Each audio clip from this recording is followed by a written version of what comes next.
the future will bring, no man can say. But one fact is certain. Mankind stands at the crucial crossroads of history, the threshold of a new era, the atomic age. For the people of the U.S., skilled in the uses of science and technology, the atomic age is profoundly significant. Across a continent enormous in its agricultural potential, Americans have drawn from the earth a rich bounty, have built great cities, have reared towers into the sky, have spun intricate networks of highways across the land. By the application of science, industry has grown increasingly productive, making possible a good way of life. With assurance, Americans look with an abiding faith to the future. For many, citizen and scientist alike, atomic energy means the promise of a more abundant life. But for many another, the atom is a threat, an evil promise, the paralyzing panic of our time. Thus, to answer the perplexing question of the atom and its implications, the people have turned their attention to the forum of public affairs, have sought to search out realities, to find the facts, or to listen to men of science, like Dr. Jeremiah Morley, famed geologist, the embattled founder of the now defunct Society to Save Civilization.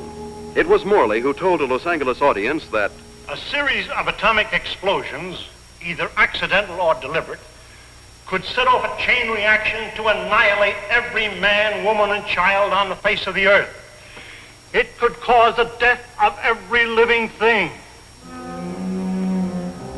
In a gloomy report, Morley took a dim view of history, recalled the tragically repetitious story, the decline and fall of all past civilizations. Said Morley, modern civilization could, by the phenomenon of atomic fission, be brought to dust and ashes. For example, if an A-bomb were detonated at the Empire State Building, the area of total destruction would cover an area of 2 miles. Now, since the A-bomb is already obsolete, consider the area of total destruction of an H-bomb. And science has promised us bombs 1,000 times more powerful, poisoning with radioactivity all the air and water of this earth. This could mean not only the end of our own civilization, but the very possibility of any future civilization. What are we going to do about it? I'll tell you what I am going to do about it. I have a plan to preserve human life on this planet. I hope you will join with me in carrying it out.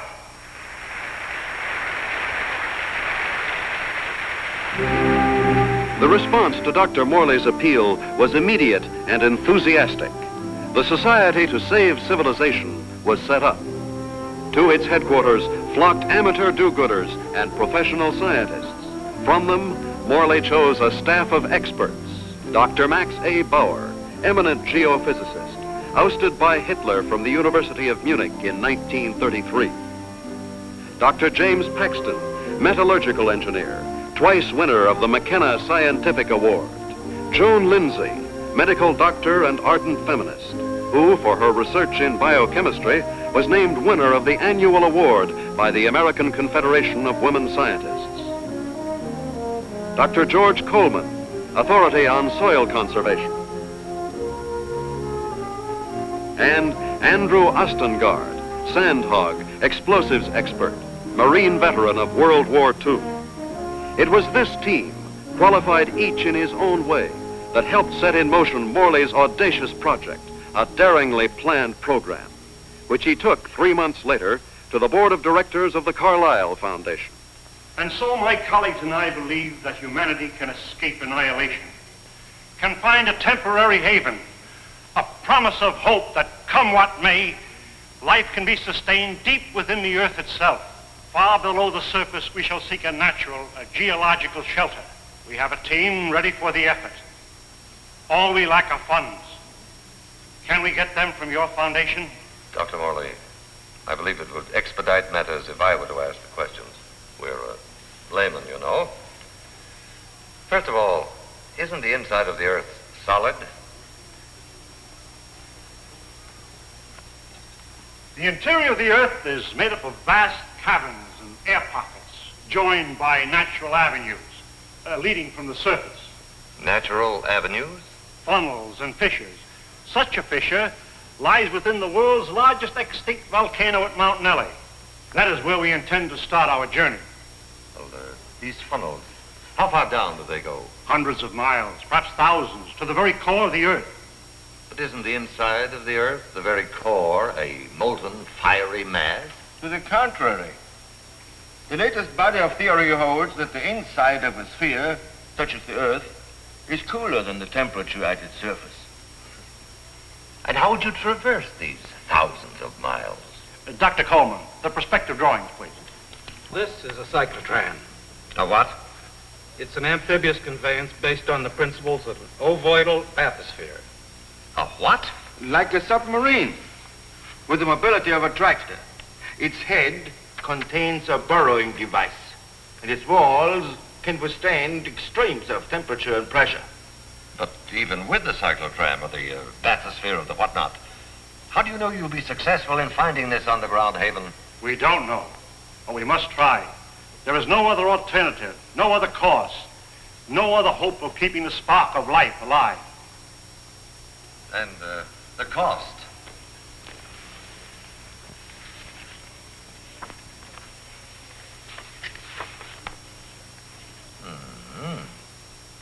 That's a lot of money, Dr. Morley. Well, surely you don't expect... But we do. I know you and your committee mean well. Mean well? Next you'll be calling us starry-eyed idealists.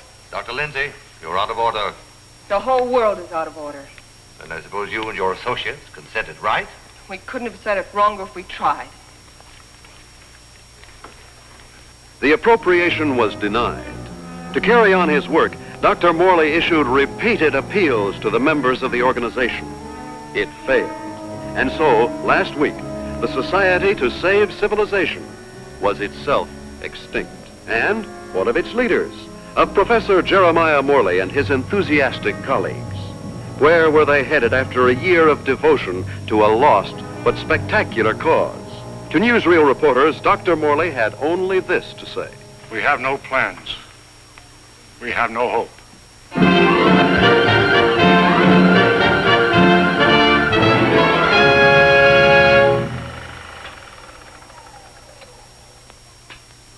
Better stand by, Frank. We may want to run that again. Well, gentlemen, what do you think? It's like asking a man what he thinks of his own obituary. I thought you'd like to see it before its release in case you had any objections. Now he thinks of our objections. You've been crucifying us for a year, Mr. Thompson, in the newspapers you edit, the magazines you publish, and the syndicates you control. And now this newsreel. Just a minute, gentlemen. You seem to have me confused with my father. He dictates the policies of our publications. Like father, like son. Nothing, Dr. Bauer, could be more unscientific. As a matter of fact, my father and I never see eye to eye on anything. So he's the villain of the piece and you are the hero. Quite the contrary. My father has all the virtues of our society. He makes the money, I spend it. The large occupation. Oh, I have no occupation. I'm strict. You wouldn't. That idea of yours, Dr. Morley, about exploring the inside of the Earth. You know, I'd like to try that, just for the kicks. I'm sure you wouldn't find it very exciting. Oh, I don't know. Gentlemen, I came here tonight with a proposition. I have some money of my own. I would like to finance your project. Are you serious? Sit down, my boy. There's one stipulation, however. I go with you. And what could you do? I'm afraid you don't realize what you'd be up against. Going 1,000 miles inside the Earth, just to satisfy a whim? Gentlemen, you act as if the fate of humanity hung upon you granting me this whim.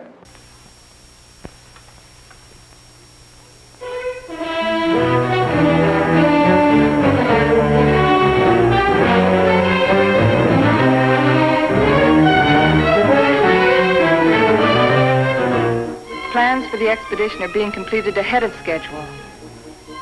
And Morley is pleased with our progress. The cyclotram nears completion. Adequate nutrition in concentrated form has been perfected. And for an auxiliary water supply, the Sloan H2O condenser will be used. By the study of our laboratory animals in a new environment, we expect to gather important scientific data. At last, the cyclotram is ready to be loaded aboard the SS Aurora.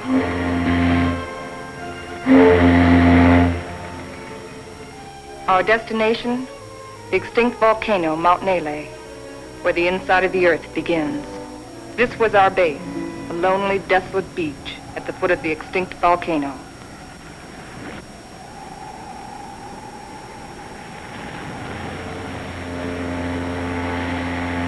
Well, let's go.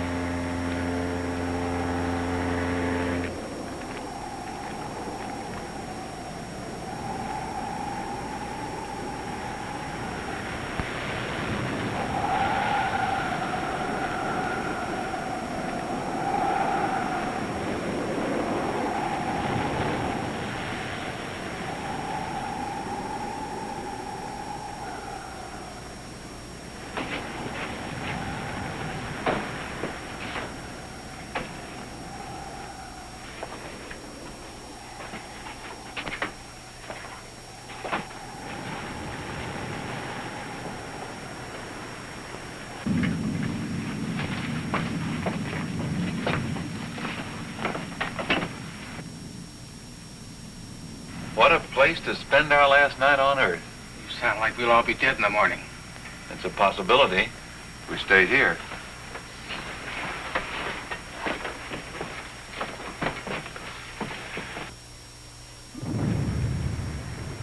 Andy, take the controls.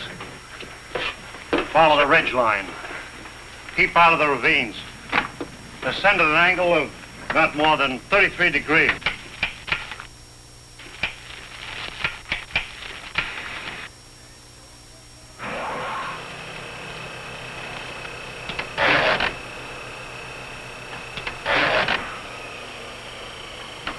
Something's wrong.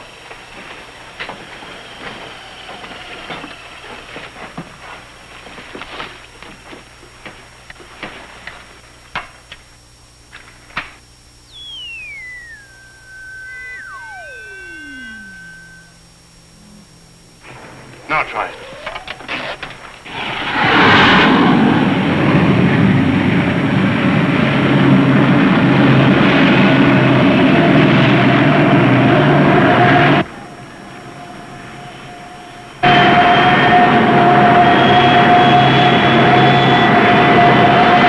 Sustain 2,000 RPM.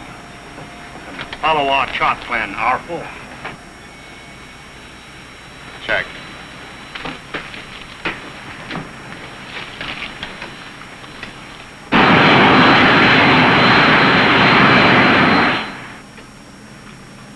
What's our elevation now? Approaching 6,300 feet. Angle of ascent, 19 degrees. Speed constant, 2,100 RPM.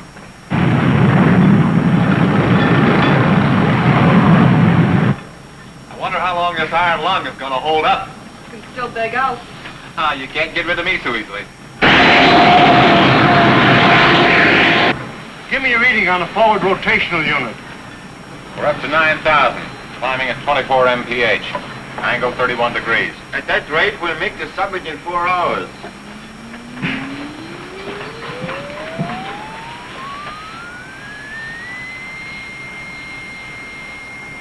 Dr. Morley, we are meeting some unstable isotopes. Increase the lateral unit to 12,000. Hey, this is getting rough.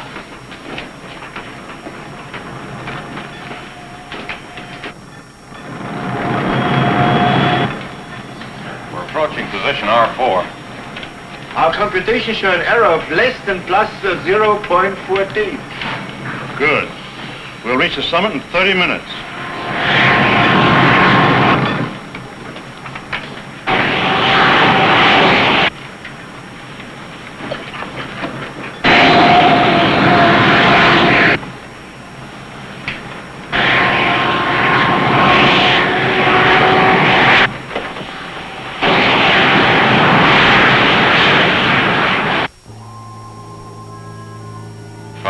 And 27 minutes. Excellent. 33 minutes ahead of our estimated schedule. We'll make a final check of our position before we enter the crater.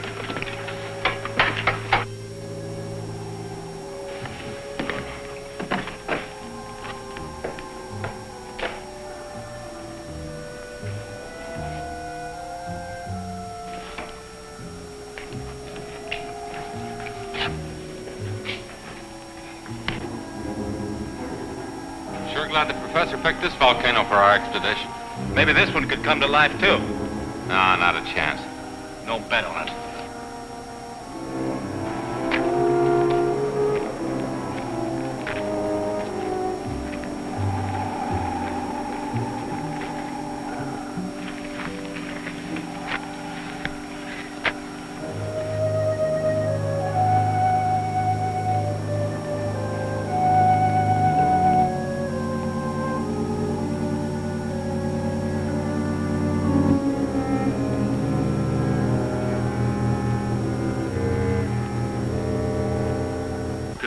There's no reason for us to wait till dawn. We'll proceed into the crater now.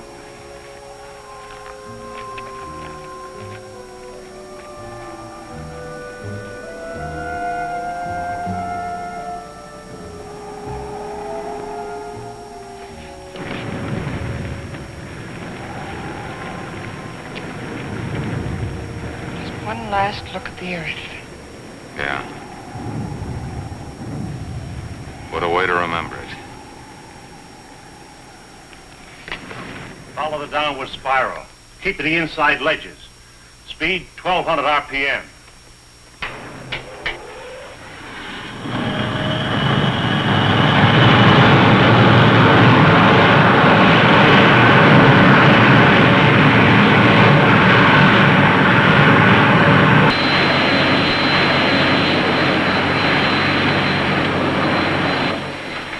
Brother, it's really black out there.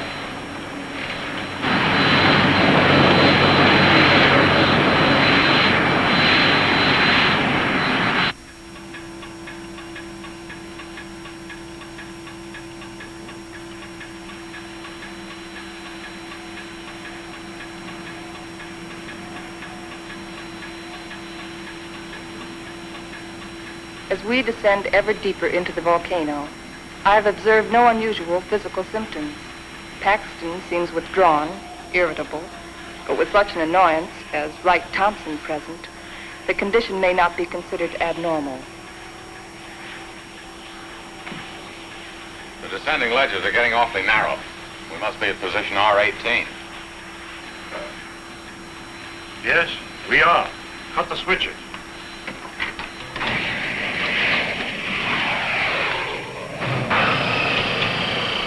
We'll be doing some hiking now.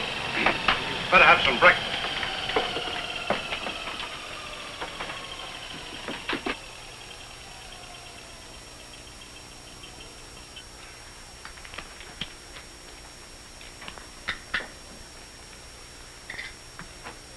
Rise and shine. Morning. How can you tell? Breakfast is served. Breakfast. Well, I've always said there's nothing like starting off a hard day's work than with a good breakfast. Hey, Doc? How would you know? You don't like my kind of guy, do you? Not very much. But I'll make an exception of you. You, I don't like a lot. Coleman, take the controls. We'll scout the way on foot for you. Follow on down along the widest leg.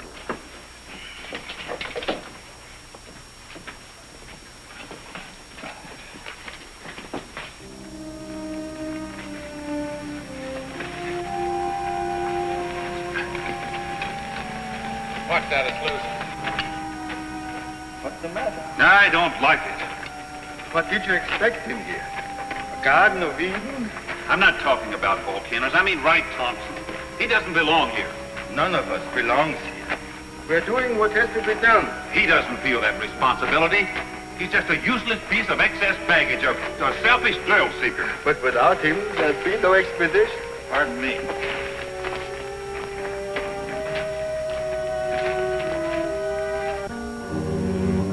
Kind of deep down there, isn't it?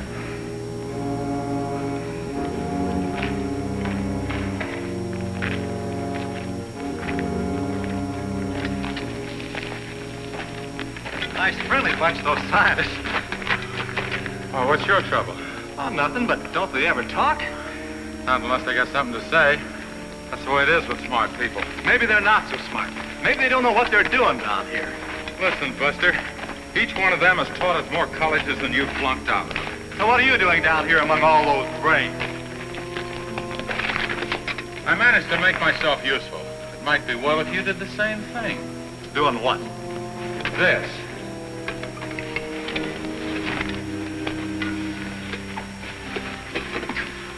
You lead the way for a while.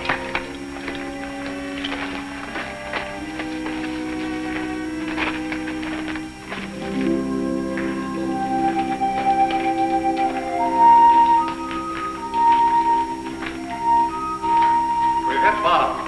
Rock bottom. Hello, Coleman. Coleman, come in.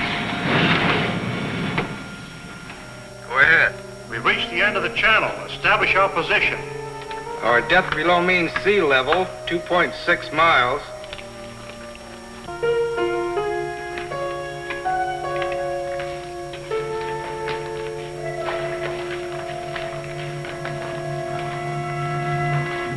The Engstrand Underground Geological Expedition reached this point June 12, 1938, and was unable to proceed further. Why anyone who follows us should want to go further, we do not know, but we assume that they have good reason for doing so. Good luck. If Engstrand were living today, he'd know the reason. The world has changed since 1938. The world has changed since yesterday. You better get to work.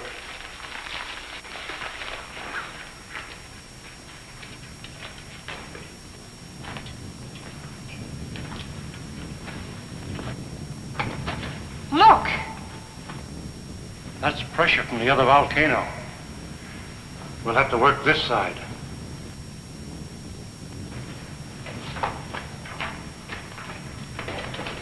Paxton! Yes, Dr. Morley?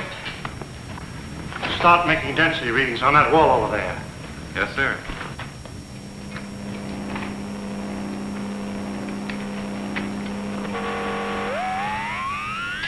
This is it. The point of least resistance. Okay, Andy. I'm ready. We'll all go back to the cyclotram.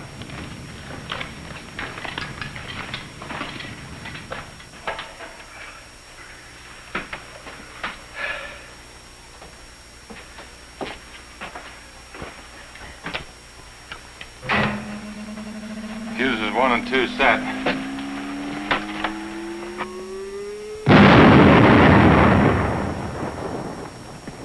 I wonder what we'll be running into. There's only one way to find out.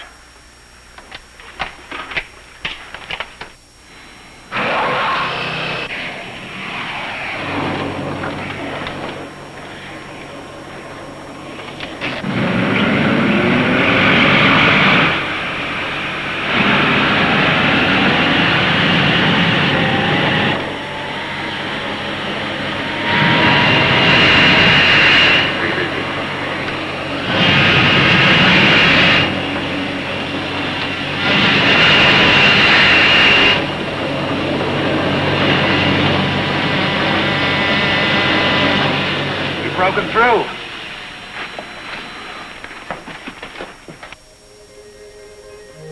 Looks like a tunnel.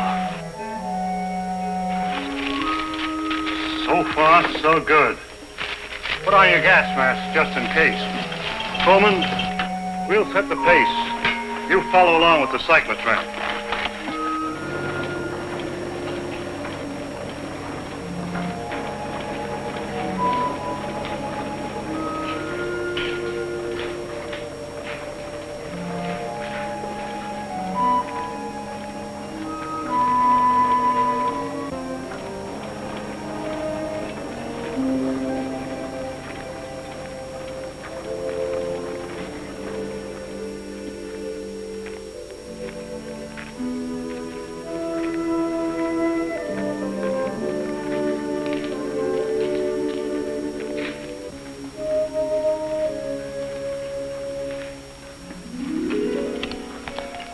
The air is fresh and clear. You can take your masks off. Pressure seems normal.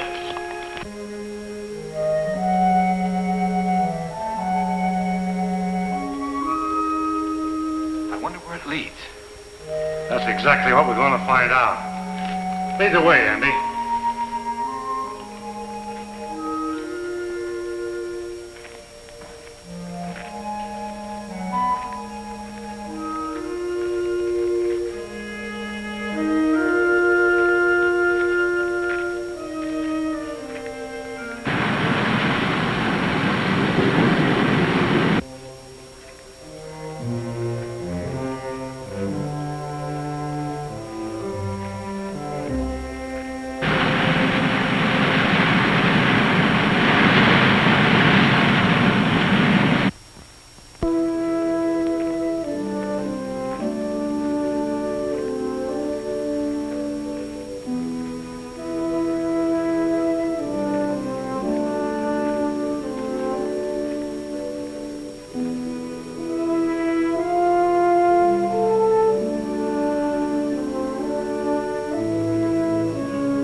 How did it all happen? Long time ago, the earth above was covered with water. And when the sea vanished, it left great limestone deposits behind. Was all this limestone? Yes. And then the water gathered in underground streams and carved out the soft limestone. Drop by drop, year by year, the water dissolved the stone.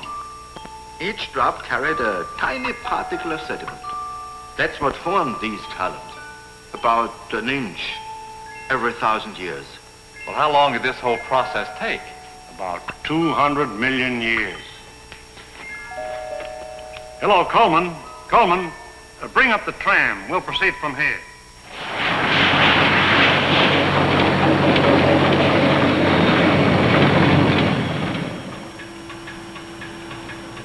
We're down 100 miles. You better pull up. Cut the switches.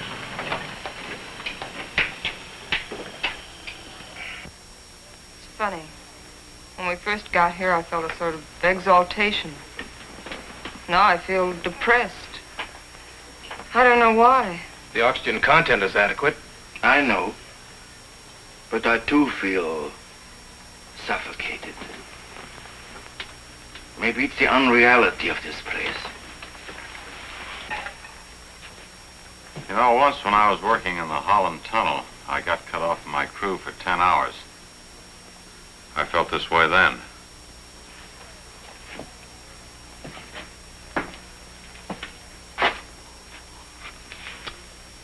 I think I know what it is. It's loneliness. It's a feeling of a person away from people.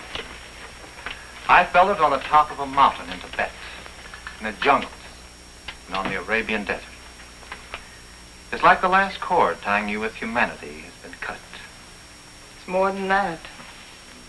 People have dignity only in relation to many other people.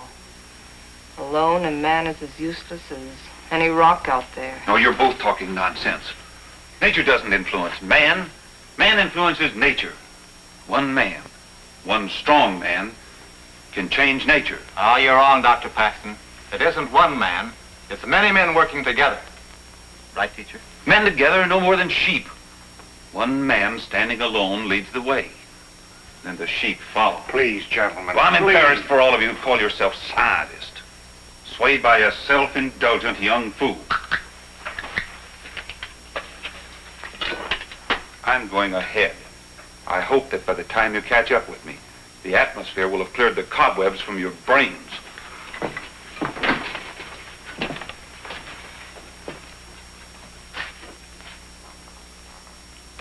I'd better go with him. It isn't safe for a man to be alone down here. Ah, he's all right. He's the leader type. I'll go with them anyway. There wouldn't be leaders if there weren't sheep like me to be led.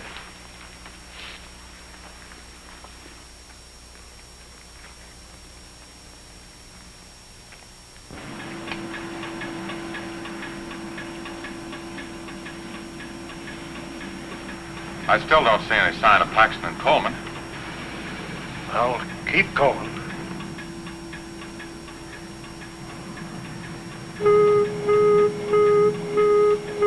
Gas! Gas! Paxton and Coleman. Skipper got their gas mask.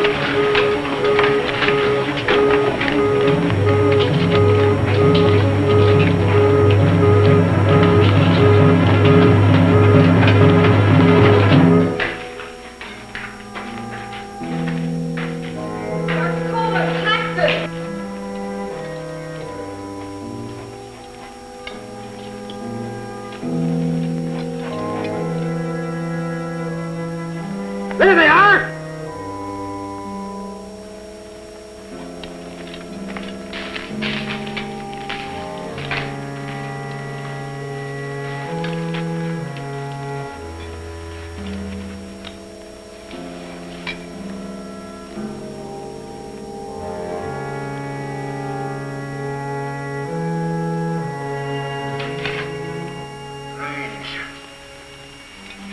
Digging a grave 110 miles under the earth.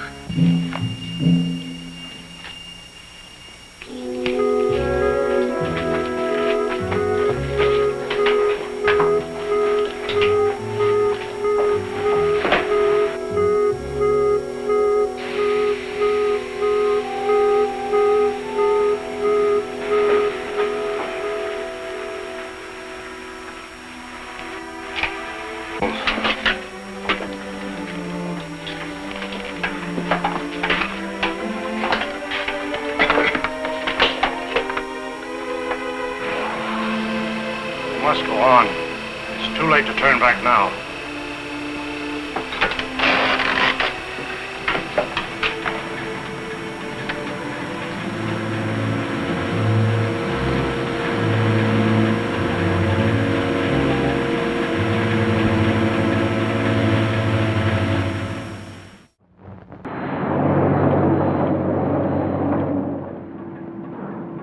No.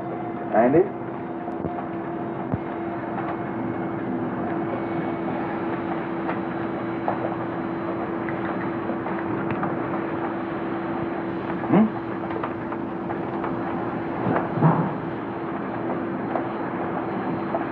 Right now, I'd give $1,000 for a good hamburger. And another 1,000 for onions on it.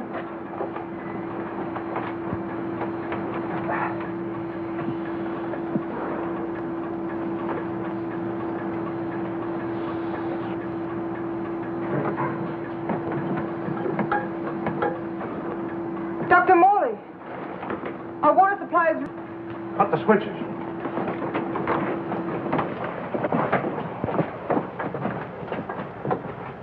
Polluted by the gas fumes. Yeah, somebody left it open. Back there just before Paxton and Coleman took off. I guess I forgot to close it. Oh, you... Andy! It was an accident. An accident? We may never find water again. Now I suppose you'd give $1,000 for a glass of that. Andy, there's a job to be done. We've got to find water fast, and in this area. Yeah, I know. We got about a chance in 1,000 of finding it.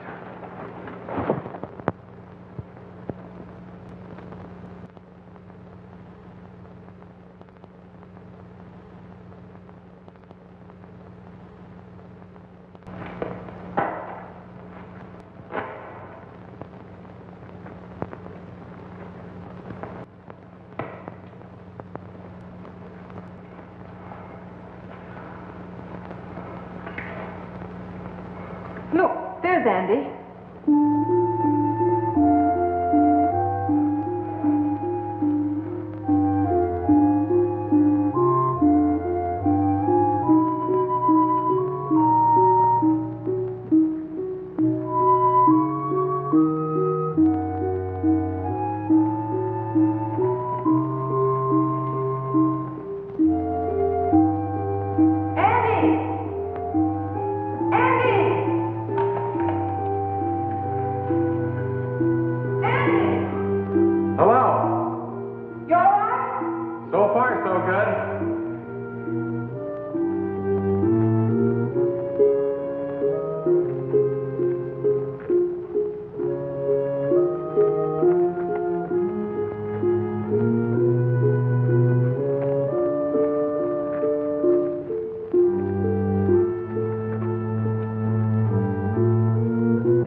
No water here!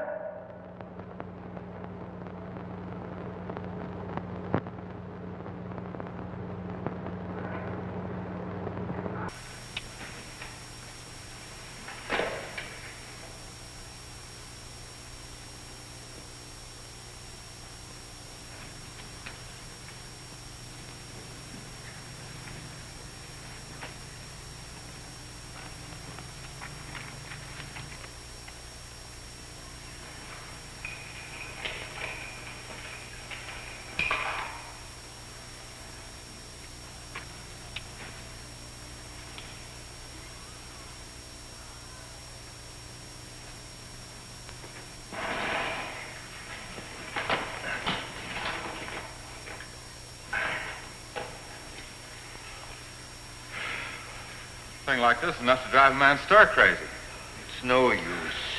240 miles inside the earth. Yeah, and no water.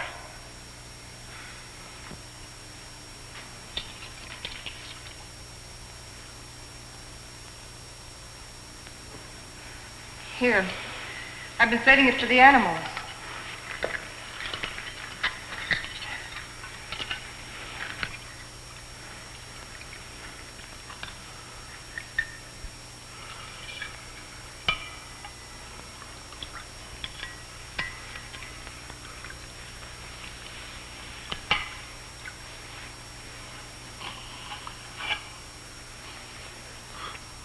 Go ahead.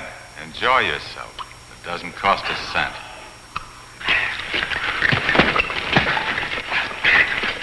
Stop it! Andy! This is ridiculous. We have something larger at stake than your personal petty feuding. Now, you two can come with us or stay here and kill each other.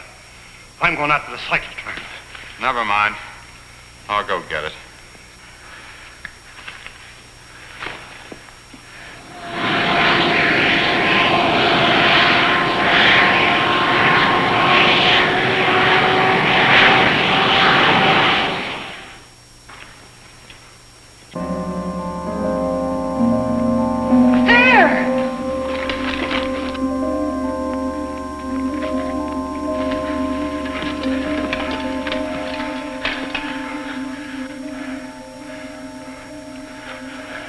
Oil.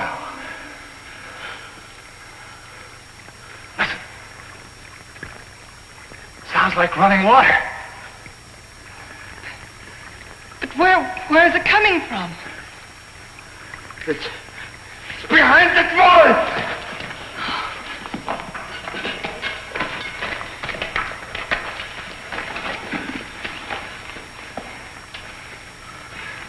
It is running water. Well, why don't we go through the wall of the cyclotron? No. There's this brother. There's still such a thing as too much butter. It could be an underground sea. Andy, bring a couple of heavy hammers.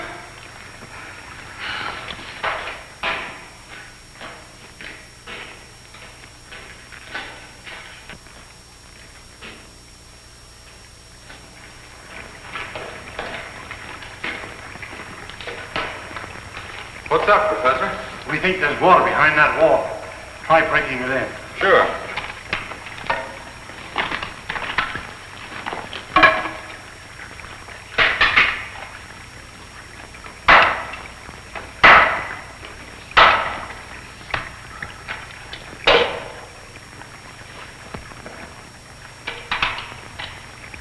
I brought 2 hammers, you know.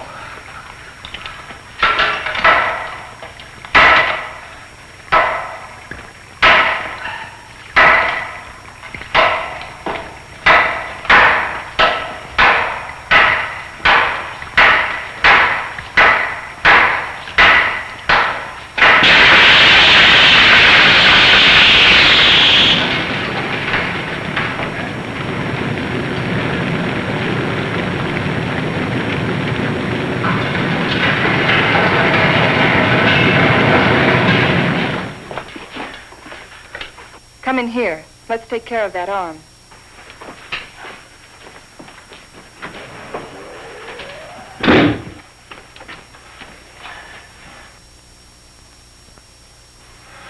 The outside temperature's rising fast. It's up 280 degrees now. It looks as if it could go on forever.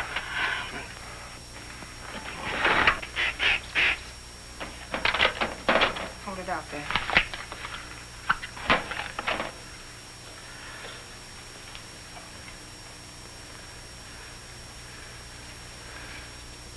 How's the temperature? It's dropping fast. The outside pressure's dropping, too. Good. Condensation will soon take place. There. You're a pretty good doctor at that. You're a pretty good patient at that. Thanks. Here, slip this on.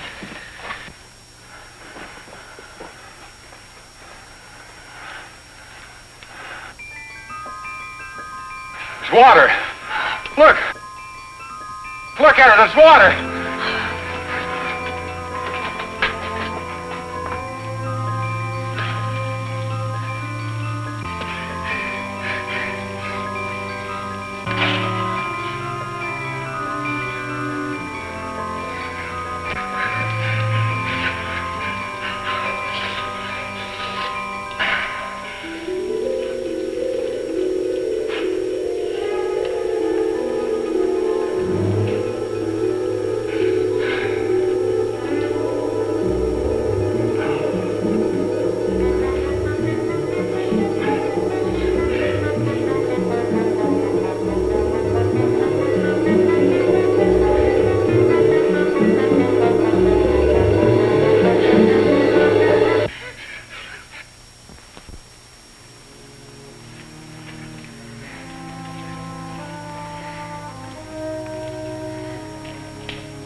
Well,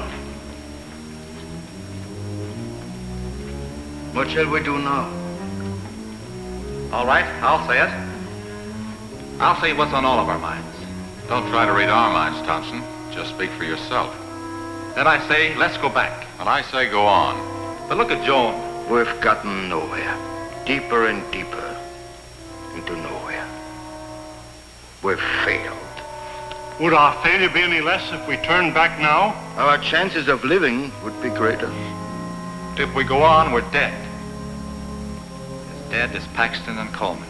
That's a chance we have to take. The stakes are high, higher than our lives. They involve the life and death of all mankind.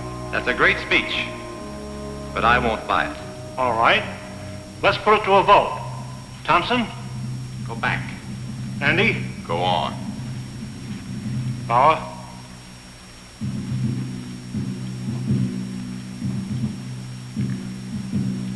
Go back. Go on. Seems to be a deadlock. I suppose none of us would like to reconsider? Doesn't woman suffrage count here? What do you say, Joan? I say go on, and let's not waste any more time about it.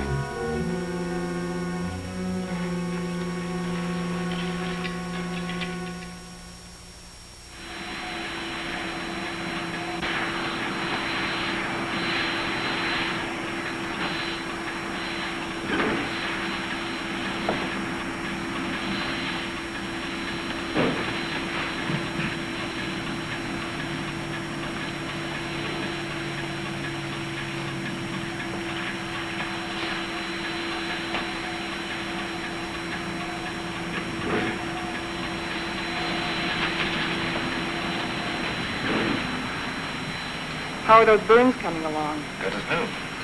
How are you, Doc? Oh, I'll get by.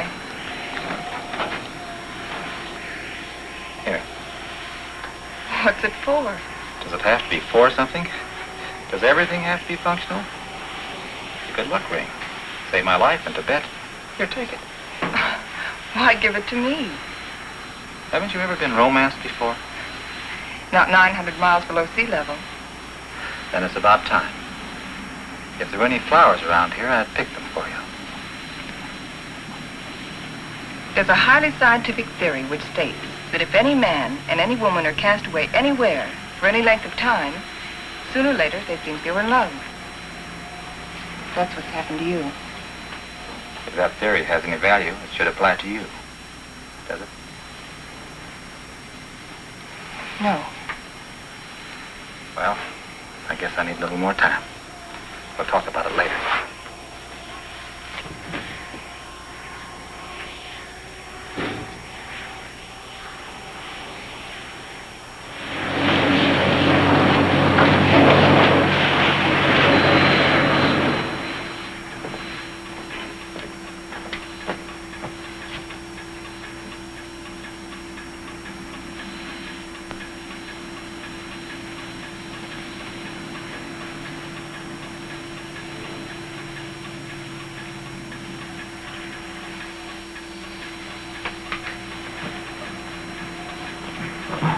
Say, how about pulling this jalopy level for a minute?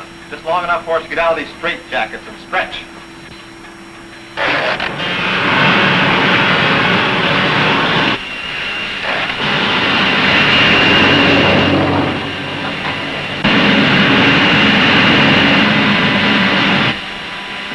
How much longer is it going to be like this? All right, what difference does it make? Plenty. If it's going to be like this the rest of the way, why go on? Why waste time? That shouldn't make any difference to you. You've never done anything but waste time. Listen, you meathead. Just because you're a sandhog that likes to go grubbing around in the ground. And you're a mountain goat with his head in the clouds. Stop it, both of you! I've had enough of this. What's happened? I don't know. Too much water.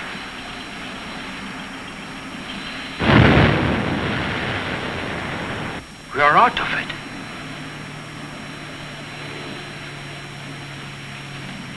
This might be what we're looking for. Let's make a landing and explore the area.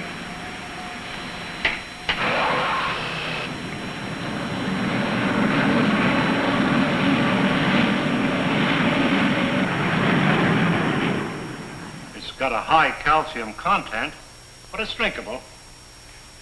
Hey! Look what I found!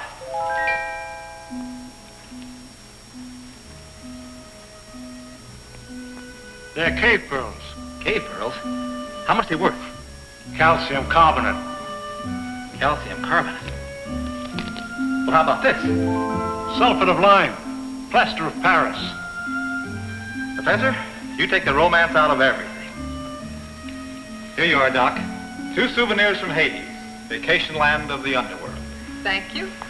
Back home, I'll be the envy of every kid on the block. I'm not so sure, Joe. Take a cave pearl into the sunlight, turns gray and ugly. And the flower? It'll crumble to dust. Hey, Professor, how about these fish? It's a rare species. They're edible, though. They have no eyes. I think I'll stick to pills. They lost their eyes 10 million years ago.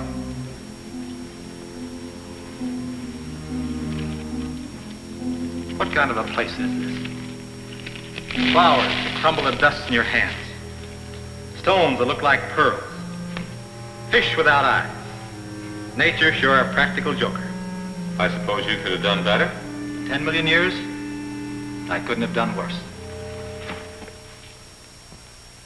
Morley believes this is the shelter we've been searching for. A valley of shadows, where light can be sustained. A shelter for humanity. And yet our morale is very low. What do we want? A ray or two of sunshine? A change of seasons? Starry nights? In this graveyard, Morley thinks we can build a new life right here. You mean this is what we're looking for? You'll get used to it. Well, who wants to get used to it? why don't we go on a little further? But we've come 1,100 miles already. How can you measure what we've been through in miles? I say let's go back or go on. But this is no place. What is your wish? We've come so far, let's go on.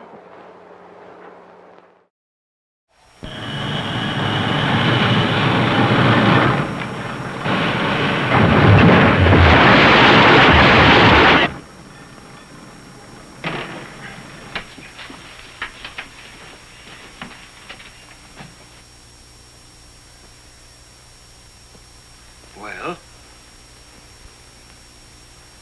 Which way do we go?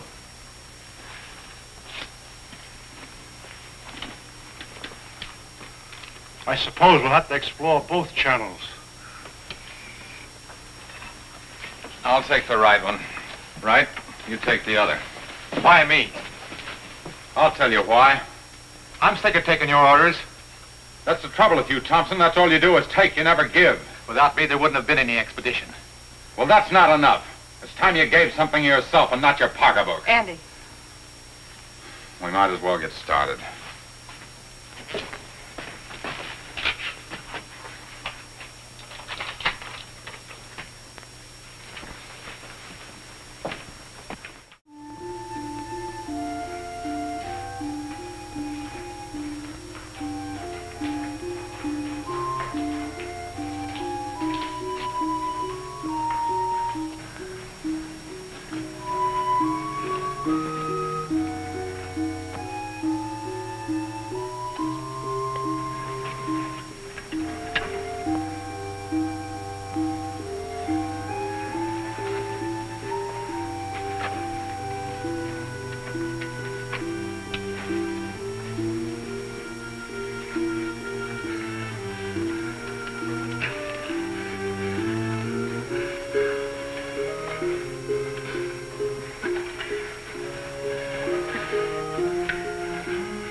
Andy.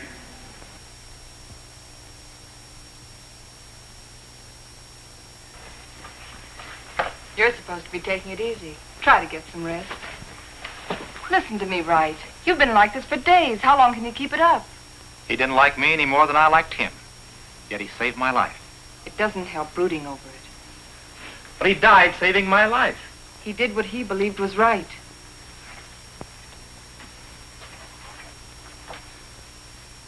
My trouble was, I never believed in anything. You can start now.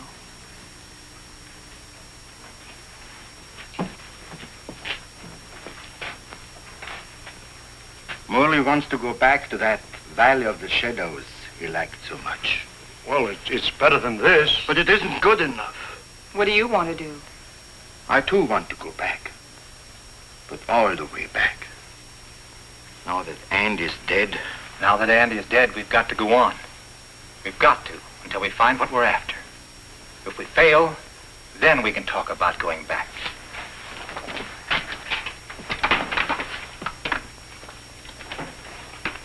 Over there. Good.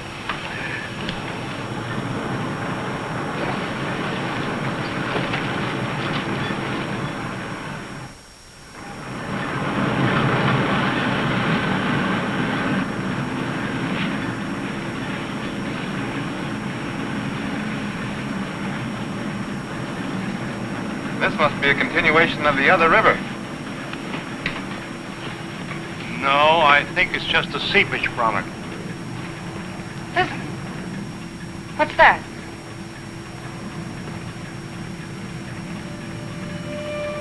Look! It's like daylight.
Discovered a vast and radiant cavern deep within the earth. Along the shores of this incredible cave lies a great underground sea, gathering up the waters of the earth.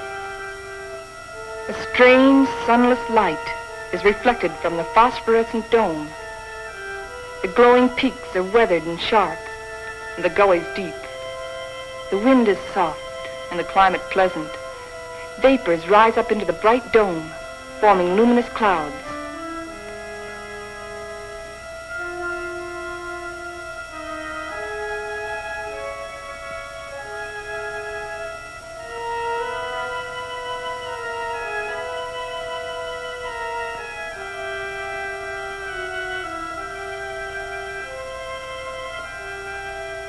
The area is rich in chemical resources.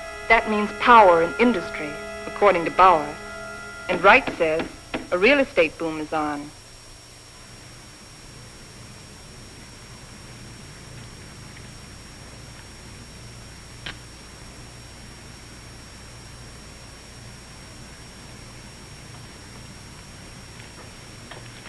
You got a match? Sure.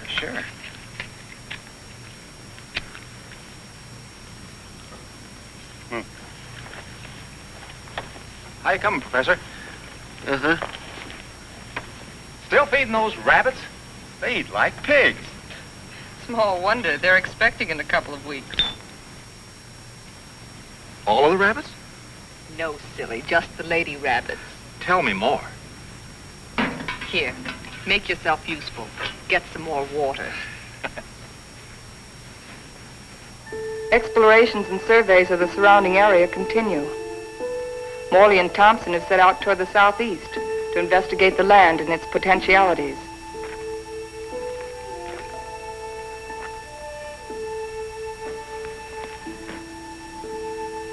This is a strange kind of sand. That's not sand, that's volcanic ash. The ash will make good fertilizer for our crops. Crops? Let's face facts, Morley. This is a desert. The very word means deserted by life. And you talk about crops. It can be irrigated. This country has everything. Water, soil, air, heat.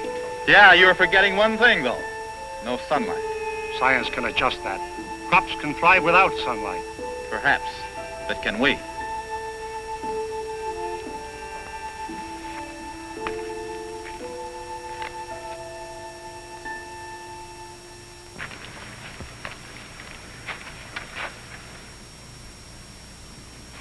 What sort of species is it? It's the fossil remains of a species of lungfish. He breathed by means of both lungs and gills. When he came out of the sea 400 million years ago, he was the ruler of the animal kingdom. With his lungs, he was a pioneer in a new way of life. How did they become extinct? Like some of us on Earth, they seem to hurry the process of extinction. Let's get out of here.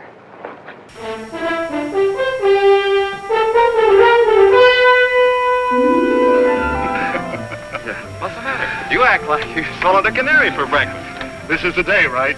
This is what day?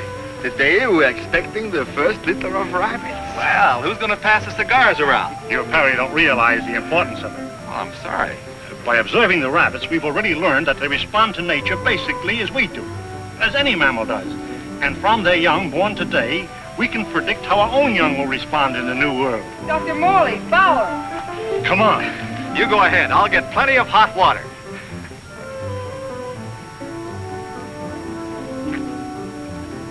Well, how many boy rabbits and how many girl rabbits, huh? What's the matter?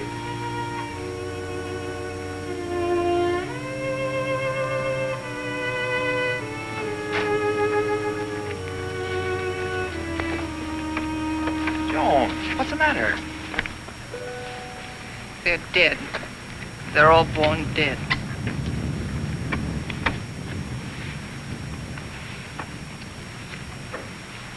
I can't understand it.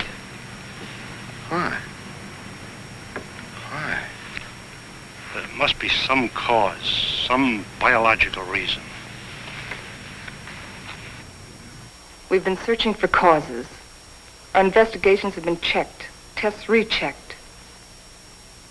Examination of genetic tissue proves that all experimental animals born here are sterile.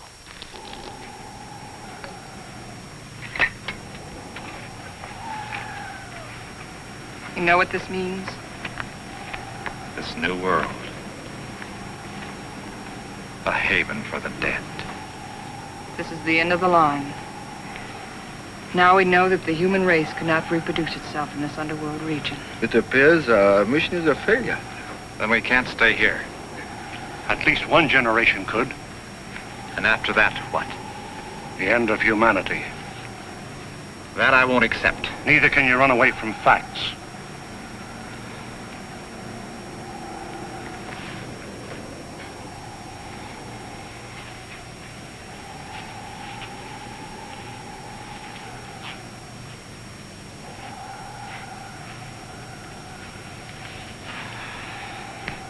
I've always run away. Climbing mountains. Trying to prove something. I don't know what. I too ran away instead of fighting. And now I've run away again. And I was always afraid I couldn't compete in a man's world. I think I want to go back and try again.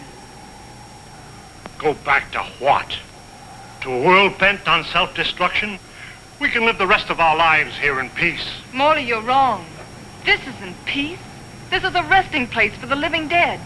I don't believe it's the end of the world. I don't believe it's the end of mankind. You're young. You don't know.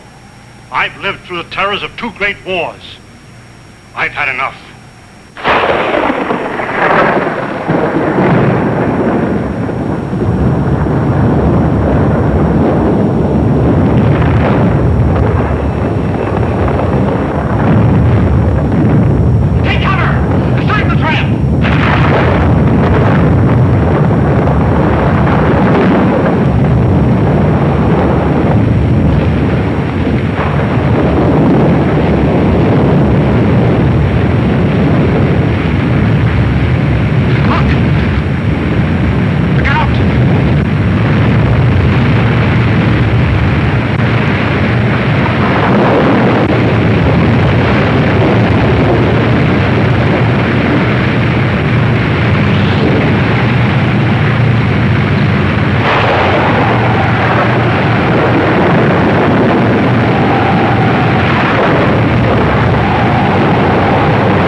Take over.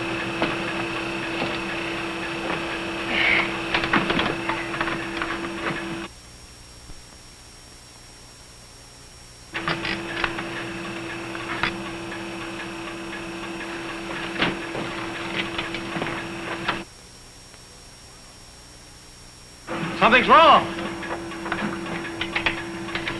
Something's pulling us down.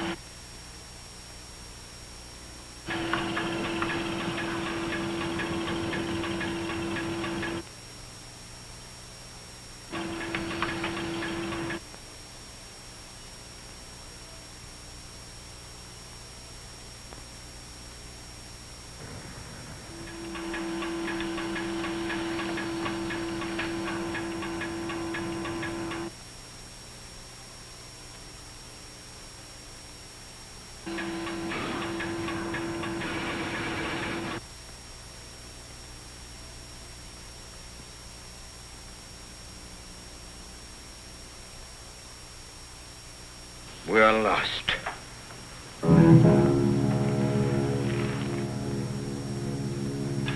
We're in a blind alley. Ever since we started, we've been in a blind alley. We can't bury ourselves in the earth and expect to live. Maybe that's the secret. Morley understood. Strange.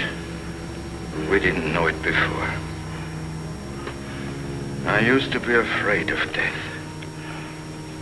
I was afraid of life.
above the level of the underground sea.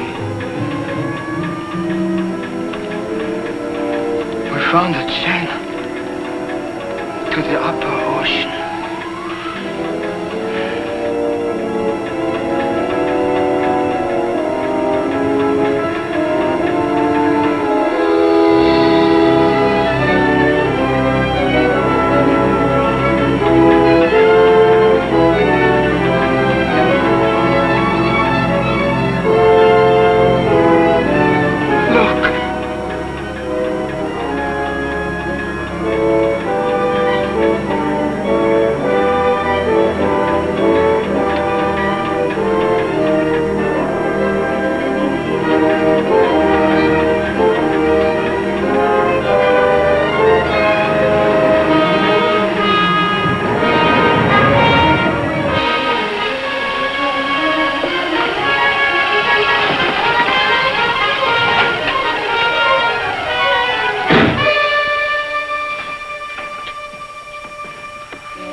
On that island.